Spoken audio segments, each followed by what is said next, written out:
So YouTube, I just finished chapter 2 of Poor Dad Rich Dad Poor Dad, and I'll give a review about it.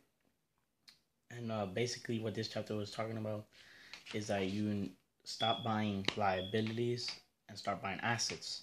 And here the book it goes into what is an asset and what's a liability. And what an asset is something that you buy and that makes you money. And a liability is something that you buy but it takes money out of your pocket. Basically, that's what that is. Like a house, people that say that their house is their biggest investment, they're in big trouble because it's not your biggest investment. What it does, you have to pay a lot of things for the house. So there's no way that's an investment. It's a bad investment. So basically, he says buy more assets and lower so it can increase your income. Basically, he even goes to show that there's a chart there. I can show you guys. I'm gonna show you the chart that it has so you guys can see what I'm talking about. He says it's better to show in picture. I'm sure right here. This is a cash flow of an asset. It goes into your income, so it increases your income. And then he goes to show more things about an asset and what's the cash flow of a liability. Liabilities, here we go. Liabilities, expenses, it increases your expenses. That's the cash flow of that. And then the cash flow of the poor, what they do. The cash flow of the poor is that when they get their income, they spend it on taxes, rent, food, transportation, and clothes. For that, I was really interrupted by my brother. He's kind of stupid. And now he's talking even louder. And then here it goes to show what the cash flow of the middle class is. The cash flow of the middle class is when they get their income, they spend it on liabilities, and then which is the liabilities cause them to spend things. That's why he says that your greatest investment, if it's your house, then you're in big trouble. Because in liabilities, it has mortgage, car loans, credit card debt, and school loans. And then expenses has taxes, mortgage payment, which is mortgages and liabilities, car payment, car loans, credit card payment, which is credit card debt, and then school loan payment, which is school loans. So you basically have to pay a lot of things. And then the cash flow of the rich person, look at it here. It goes from their income is well, man, I'm so shaky. I might flip the camera. Hold up. So basically, their income is rental income, dividend, interest, and royalties.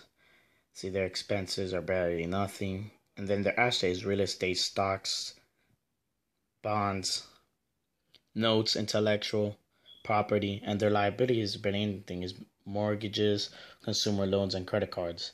So you see, the poor and middle class they think they're buying assets, but it's really liabilities. They think their liabilities are assets. So he even goes to say that a lot of people don't even know what the difference of an asset and a liability is. Not even most accountants and most bankers don't even know what it is.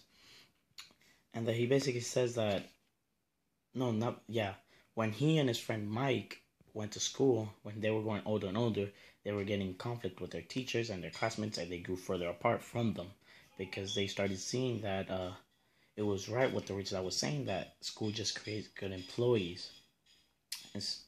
And basically they grew apart, and they would even go and challenge the teachers, and the teachers would basically say that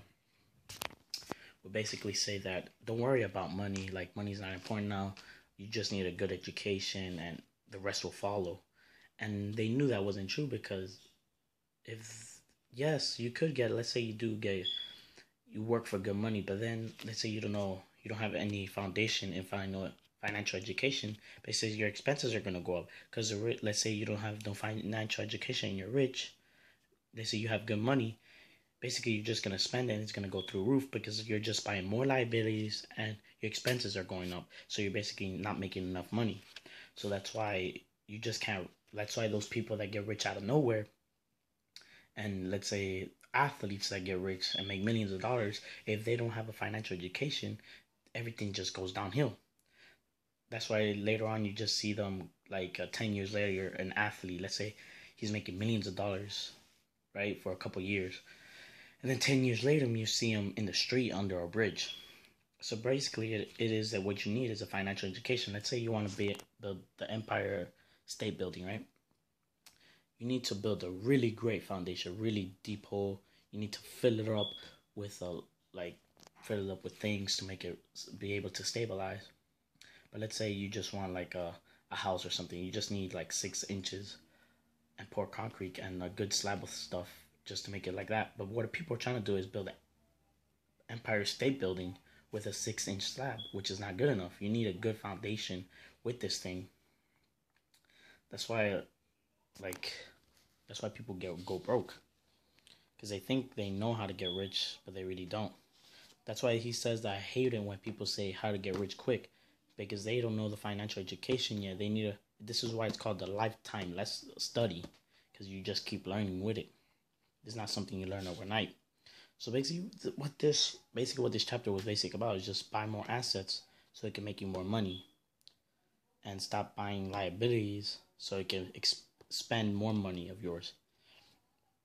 Sorry guys, I was doing something important, and yeah, basically what this whole thing is just buy more assets. You could be highly educated, professionally skilled, and financially illiterate, so you're good for nothing. That's why that's why you'll hear a lot of this. You hear like the smartest kid or the brightest kid in your class or in school, they think they're going to be successful. But then school, what they really teach them is how to become they're not financially educated, because school doesn't teach that. School really basically doesn't teach you anything about money or how it works. It just creates slaves. That's what basically school does. Or that's why people get jobs and stuff like that, because jobs, they're just making their business owner richer. They're working for the government and they're working for the bank, because basically you're helping when you have a job and you have a boss. The only thing you're doing is creating the plan for your boss, like the retirement plan for your boss. You're making him richer. That's why it's good to be a boss and stuff like that. Instead of getting mad at your boss, why not learn from him and how he got there? Because they know something that the employees don't know. Because they know the employees are just like slaves. And basically, I'm just like, that sounds really, really wrong, like really bad. But that's the reality of things. And they're also working for the government, because the government get their share of things.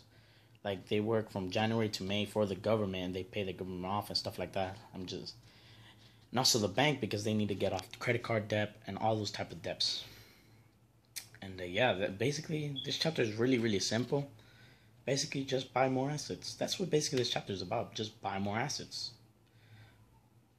Buy more assets. So, buying more assets equals more money. Buying more liabilities equals more expenses, equaling debt. Stop getting loans and stuff like that. Like school loans. If you get school loans, you're just gonna get into more debt. If you get car mortgage, it's just gonna get more debt. A house mortgage, more debt, and things like that. Credit card loan, more debt. And it's not even that hard to get. He says in the previous chapter, in chapter 1, is like, use your imagination. Like, money's not really a thing. Like, it's not really a thing. Just come up with an idea. Like, it doesn't even have to be creating a thing. Like, people think that you need to create something to be rich. No, it's not. You just need to buy something. Just buy something, and if it produces money, then you could potentially become wealthy. And also in chapter 2, it says that if the smart people buy smarter people than themselves, the